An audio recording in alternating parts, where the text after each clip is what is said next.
Assalamu alaikum viewers, this is Israr Kasana. Uh, Today's program is actually dedicated for Kashmir. And as you know, we are approaching the second anniversary of August the 5th, 2019. And the RSS-powered government of India has already started setting in motion its objectives more emphatically 2 years after the revocation of Articles 370 and 35A. And you see, what they did was the bifurcation of the state of Jammu and Kashmir into union territories, Jammu, Kashmir, and Ladakh. And then we saw the UN experts call for urgent action to remedy alarming human rights situation in Kashmir. If India does not, international community should have actually come step up, and their efforts should have been registered. And the problem is that it is only the strong who exercise the legality. That is very unfortunate fact. Intransigence is an oft-repeated lesson of rise and fall of the empires. They don't listen. They don't change. And the revocation of Article 370 and other previous legislations were against United Nations Security Council resolutions, and especially Resolution 91 and 122, which said such acts do not make a final settlement of Kashmir. At least 10 UN resolutions since 1948 about non-applicability of Indian legislations. Even a plebiscite administrator, you remember, an American, Admiral Chester Nimitz, was appointed to conduct the plebiscite on December 31st, 1948. So why was he appointed then, if there was no dispute? So now the statehood we see is gone. Curfew, we saw the curfews, restricted movement, no progress, as was promised, development, nothing. Most and severest internet lockdowns in the world. Impact on kids, it was horrible.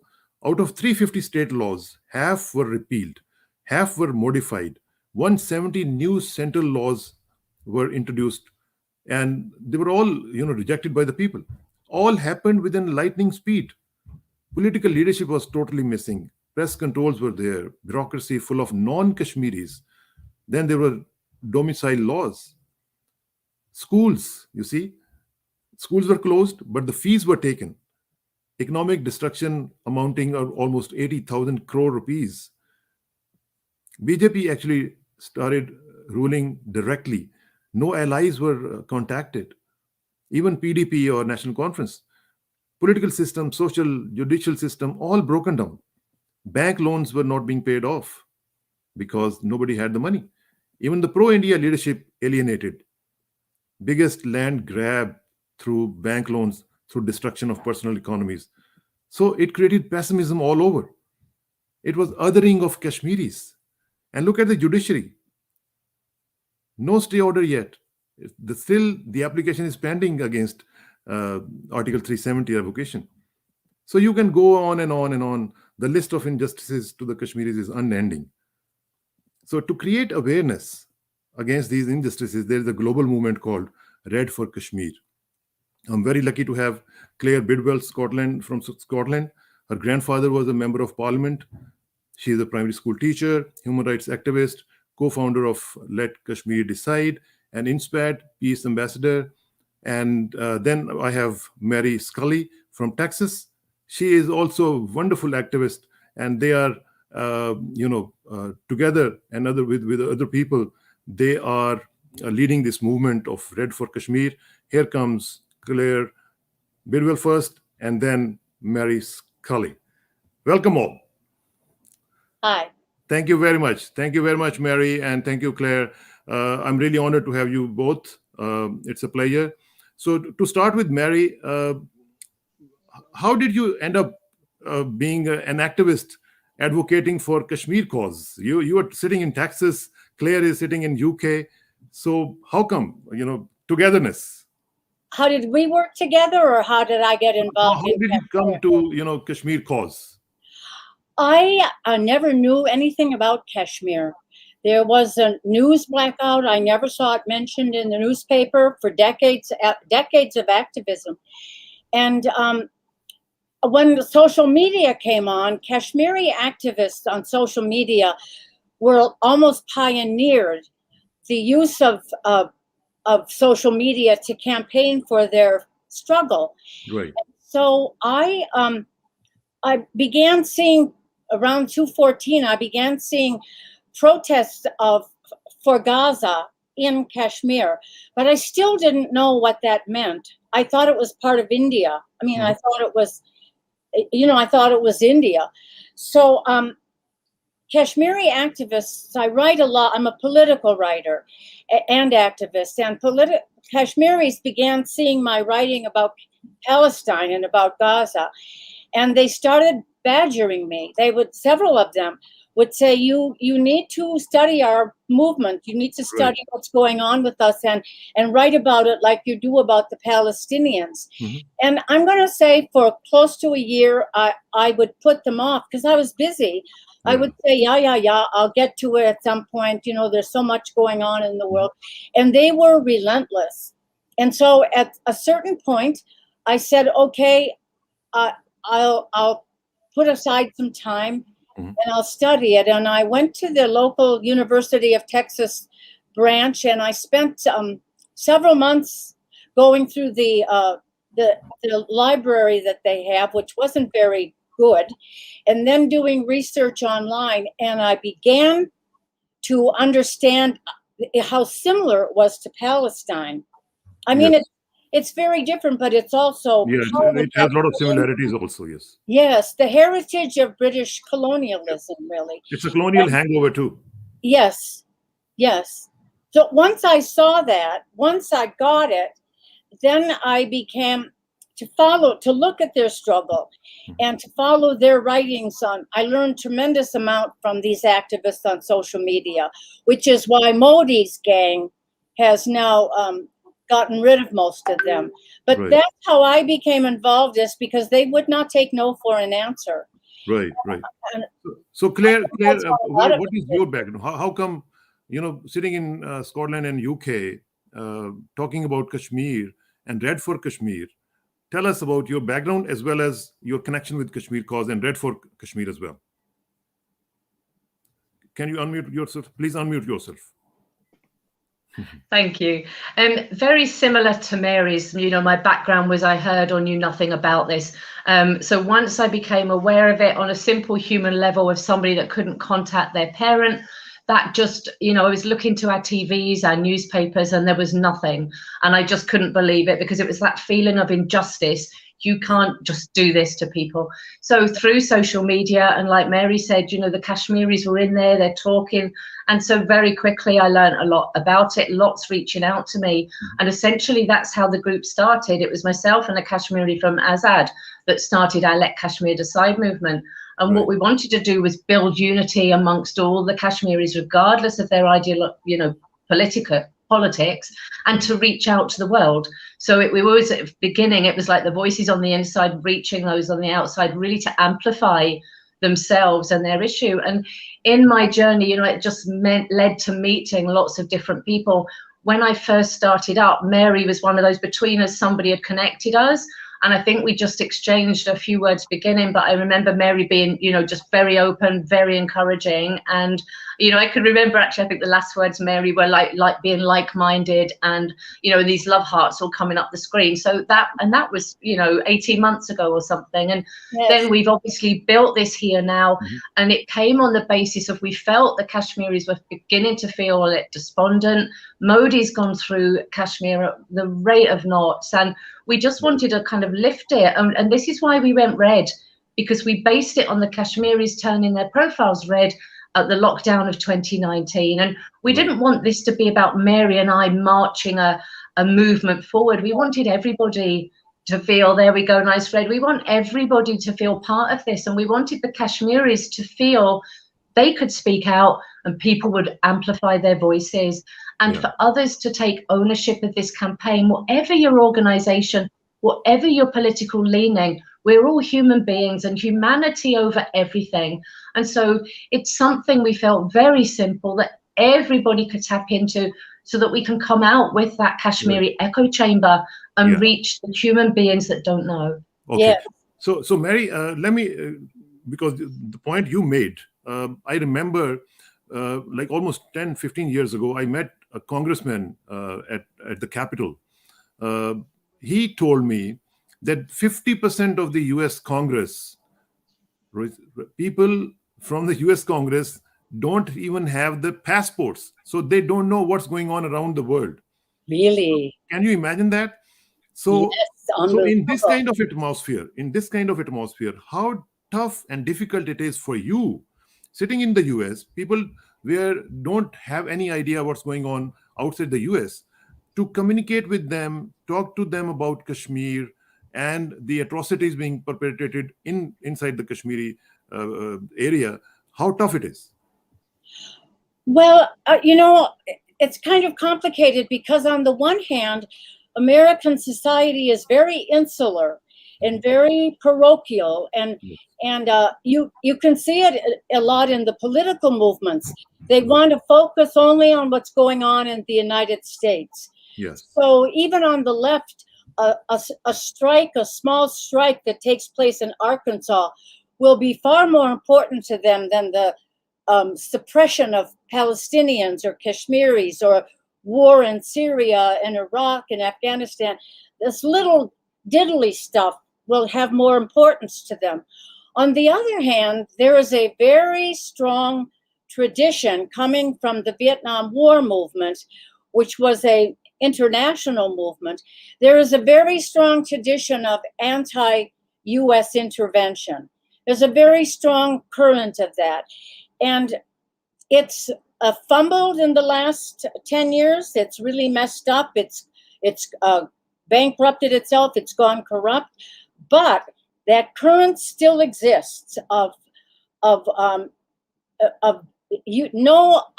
opposition to U.S. intervention, and the ability to see the connection between U.S. wars overseas or Modi's intervention in Kashmir or all of those international questions with what's happening to Americans here, especially with the Black Lives Matter movement. That there's a direct connection between that. So on the one hand, we're dealing with a very insular population. We're dealing with a left that is completely bankrupt at this point. But we also have that tradition that we can build on. Sure. And that's what I think we're banking on. And in my opinion, Kashmir, building the Kashmiri struggle in solidarity with Kashmir, and linking it to the Palestinian struggle, to the Rohingya struggle, to the Uyghur struggle, to those of all the oppressed suffering from colonialism. If we are able to build a movement that does that, we can help to rebuild and resurrect that current of thought, which is very strong. Right. Well, we can involve Black Lives Matter in this movement. I think it's tied, very integrated. It is integrated. Claire, what is your take on it? If we see, you see the movement Red for Kashmir, I see it's gaining traction. It's gaining momentum. Yes. And slowly but steadily it is gaining momentum. And I see a lot of people going red. So what do you think? What should people do now as we are approaching, the 5th of August? We are only 3 days ahead. So what should we do? What are your expectations from the people actually? Please unmute yourself once again. What am I like today? Losing my head. Building on from what Mary said, I think our vision is the people power that can then, for example, for me, it's a huge injustice in my government and feeling that we owe something to those Kashmiris. It's a duty. We're duty bound to, we made that mess and we should go back and fix it. So really it's about the people power that we can gather to put pressure on our governments, and an ultimate aim, it's all set up there. The United Nations, if it functioned under its articles, charters and resolutions, would just be incredible. And it's that basis that we need. And I guess we feel if we can bring more people to this, then essentially we put power on our governments, to direct that at the United Nations. And if we uprise, and I mean, we look at the apartheid movement, and Nelson Mandela and back in the 80s and 90s, and that also is really inspirational, and it showed what people can do. So I think we're hoping, everybody here that's involved in this Red campaign now, is that we can only continue to build and build and build. So initially what people can do, even if this is the only thing they do, is to turn their profiles red on all their social media, you know, be it Twitter, be it Instagram, be it Facebook, be in your WhatsApp, just so that people are then aware, well, what's this red, for those that don't know. And the rest is solidarity. The Kashmiris can see, those of us that are trying to raise their voices can see. So social media profiles all red. Then what we're looking for is on Thursday, the 5th, is for every single person supporting this to upload something with a red theme, whether it's a red cup, wearing red, whether it's a sign, and to upload that again to as many social media accounts as they can, and hashtag Red for Kashmir with the capital R, the capital F, and the capital K. So it all goes to the same place. And then we, you know, that allows us to see how much involvement and engagement there was, because we can use that to take to the United Nations. We can use that to show our government in a form of like, look how many people, but it's about those we reach. So beyond that, there are demonstrations on the streets. We do have a Red for Kashmir Twitter group, Facebook page, Instagram, and Mary's sharing on her accounts everything that is happening, all the different events you can attend, you can join, you can private message us within those groups to see if there's anything near you. So we want people out on the streets, whether it's candle vigils, whether it's a demonstration, and then we'd like to see them uploading their examples of activity to inspire and encourage others. So that's kind of the level that we're looking at. Mary, I'm not sure if I've missed anything on what else we would like people to do. Mary, can you take it forward? Because I'm more concerned about the next level, because after 5th of August, what next? Yes. Well, our thinking was that we live in an age of genocide. The Palestinians are being decimated. And the last time that there were massive demonstrations was only a few months ago. Before that, it was 2014, when there were probably a couple million around the world in the streets. The Rohingya, there were tens of thousands, hundreds of thousands protesting in 2017, not since. For Kashmir, not before 2019, and not after 2019, but they are meanwhile being decimated, these peoples. And so we can no longer afford, they can no longer afford to have us sit on our butts and wait for the next spontaneous uprising of solidarity. We need to, my mind was the model of not only the anti-Vietnam War movement, which was global, but as Claire's pointed out, the anti-apartheid struggle in South Africa, which was global.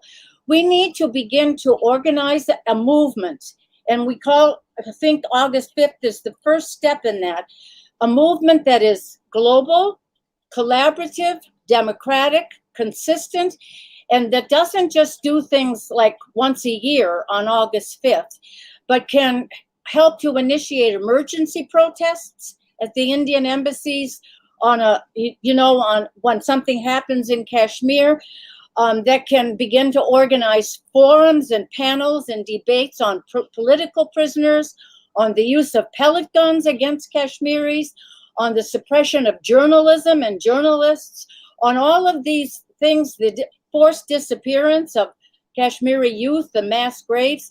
We need an ongoing movement that can educate about that, and then that can tie in with the struggles of Palestinians, of the Rohingya, of the Uyghur, of other peoples who are being particularly oppressed by colonialism. We can begin to develop this movement. It's a very grand vision, but it's absolutely essential at this time in history. We can't let Israel mow down the Palestinians without a consistent movement to defend them, or the Kashmiri, or the Rohingya. So that's our vision. So Claire, Mary was saying that we have to take it forward, and you see, the problem is the buck stops at the decision makers who are sitting in the parliament. For instance, UK Parliament, in Capitol Hill, in Washington DC. So they have to make decisions, and we you see, we have been facing problems in approaching them. And as a matter of fact, this Kashmir issue was created by the UK, right? And I think the responsibility lies on them to fix it too, right? So what is your plan to convey these concerns to the parliamentarians and to the UK Parliament? Do you have any plan for that too? Yeah, absolutely. I mean, that's where we will take this to. And I mean, I very much believe as well, the politicians of the future are still to come through. They are young people right now. And so for this movement, I mean, as Mary was saying, what we've done, the process has become as important as the fifth. Yes. It's amazing the people that we have connected with and met. And the Kashmiris themselves, all the people we've met, they've got so much knowledge. The Kashmiris have carried this for 70 years. Yeah. And what we've got is like a panel of experts sitting there. And if we can reach more people to the world, then that is, it's like they've got a bigger audience to go to. So, I mean, already there's lots of MPs that are supporting the Red for Kashmir. And they have got, there's like Conservative Friends of Kashmir, Labour Friends of Kashmir. And these do have a say in their parliament, even informally in the power corridors. So it's about creating unity with our parliament as well. At the end of the day, they're human beings. Right. And we know, a lot of them know our political systems are quite antiquated and our world is going so much faster. Absolutely. So debates on Kashmir didn't happen because of COVID. And, lots of things need a shift. And I think the power of the collaboration, the power of the links is something new that social media has given us and that we didn't have before. So we need to see, I think, lots of changes within, the structure of our parliaments. We need more people. We've got the councillors and people that are on the ground that build up. So I think we just want to look at grassroots movements in our own areas and the responsibility for each of us there to reach our own MP. And you essentially build like a tsunami, that it grows. And so beyond the fifth, there'll be something else that we are working towards. I mean, as my own organisation, we've got an international signature campaign to release the political prisoners, and we're on foot collecting. And again, it's the awareness that you raise to people. So I was on the ground in Glasgow at the weekend, pushing the Red for Kashmir, getting signatures, and you realise how many people don't, they're not aware of the issue. Yeah. But when they hear, they're outraged, and it's how can I help? So we don't always know where this is going to go. There's often an element of the answer could come out of somewhere we don't expect. Yes.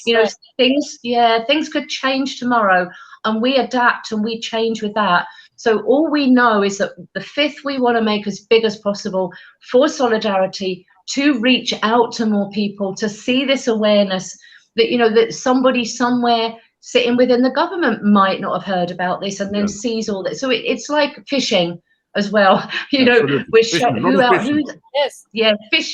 who out there is going to step forward and join our cause and help. And I saw that there is a traction, and your message is going across the continents. You have a very strong presence in South Africa. That was amazing. Yes, very. Yeah, and that's based on them as well, because of their movement there, the work that they have done. Also, we've been able to tap into that, and it's a testament really to what the Kashmiris and what the people have been doing. Right. Beyond that, we just want to come out, like I say, of that Kashmiri echo chamber, bring more to the Kashmiris, for the Kashmiris. And the worst ones. Coming back to the point Claire is making. How to use the social media in this, because I know nowadays social media is a big weapon, right? So you can utilize it for your message, but the problem is that the way you are handling this Red for Kashmir movement, it has created a lot of stir in the Indian camp, and I know Claire has been banned from Twitter. So how to tackle all this? Permanently banned from Twitter. Permanently banned. Maybe it's an honor for you, Claire. That's the only way I can take it, isn't it? I just have to accept it. I must have been getting too noisy. I even had a letter. The Indian government want YouTube to close down my account. Yes. I've only got 223 followers. I mean, but there we go. Yeah. So Mary, how to tackle that? How to tackle the social media? How to use it? Well, I think we do what the Kashmiris did until they were suppressed. For the most part, they're Right. completely suppressed off the social media. Yeah. I think we just continue to do what we're doing. Keep educating about what their struggle is all about. Keep explaining it. Keep trying to educate and bring people's interest to it. Bring people's support. I think we just keep doing what we do Right. best. We're movement builders. We Yeah. want the Kashmiris, and we want the Kashmiris to know that they're not standing alone. Absolutely. I think that they thought they saw Palestinians get support and wondered why, what are we, chopped liver? But no one ever knew about Kashmir. No Yes. one ever knew about that struggle. And now that's changing, and we want them to know that they're not alone anymore. It must They're be not alone. very isolating and painful. Yeah. Like under the lockdown in 2019, they didn't know that there were hundreds of thousands of people wearing red all over the world protesting for Kashmir. They didn't know that. And we want them to, there is some internet available now in Kashmir. We want them to know that they're not alone, that you do have support, and that we're not going away after the 5th. We're going to continue to help build this movement. We're more committed than ever. There are more people that we're working with. So we're just going to keep going. Like Claire said, if we have to adjust, if whatever happens, somebody comes out of the woodwork and we don't care. Yes. All we want is to build a movement where Kashmiris no longer stand alone. Absolutely. And they want some support. So that comes to the very end of our show. I would like, Claire, to have your final message. What to do on the 5th? As you see, we are wearing red. You are wearing red. I'm wearing red. My ring is also red. And My Mary, tongue is red.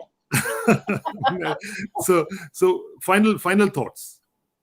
Yeah, I mean, just referring back to what I said earlier about, your profile's red, uploading something red, joining a demonstration. And we do have, there's groups, we've got the Facebook page, and we want people to gravitate towards those, leave their messages, upload things, and just tell somebody next to them. If you're in the co-op shopping, just tell somebody new. Just think every one of us can make a difference. These drops in the ocean become a massive ocean. I'd like people to think, okay, what can I do?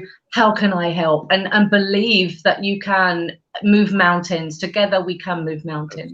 Absolutely. Can I add one thing to that? Sure.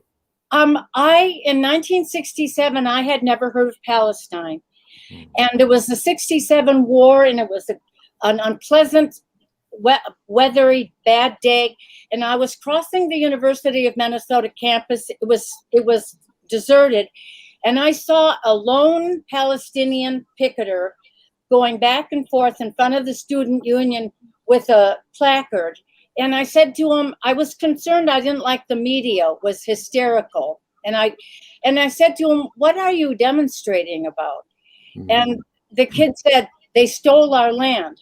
I said, well, what do you mean they stole your land? They stole our land. He's probably afraid. He was all by himself and in a time with Palestinians. And when I saw that, I said, I got to find out what's going on. So what Claire said is true. It might be a drop in the bucket, but you never know who you're talking to, because that was 1967, and I'm still campaigning for Palestinians and for Kashmiris and for Iraqis. And so, yes, you never know who you will affect and how you will affect. Absolutely. Thank you very much, Claire and Mary. You're welcome. Thank you. You're welcome. That reminds me of Martin Luther King's, quotation. He said, "Injustice anywhere is a threat to justice everywhere." Yes. So we have to fight these injustices. Yes. And I thank you both, and I thank you for leading this movement, Red for Kashmir. And I wish you good luck. And I wish Godspeed to the Kashmiris as well. Thank you very much for your time, and I'll see you very soon, inshallah, again. Thank you very much. Okay. Thank you. Thank you. Bye-bye.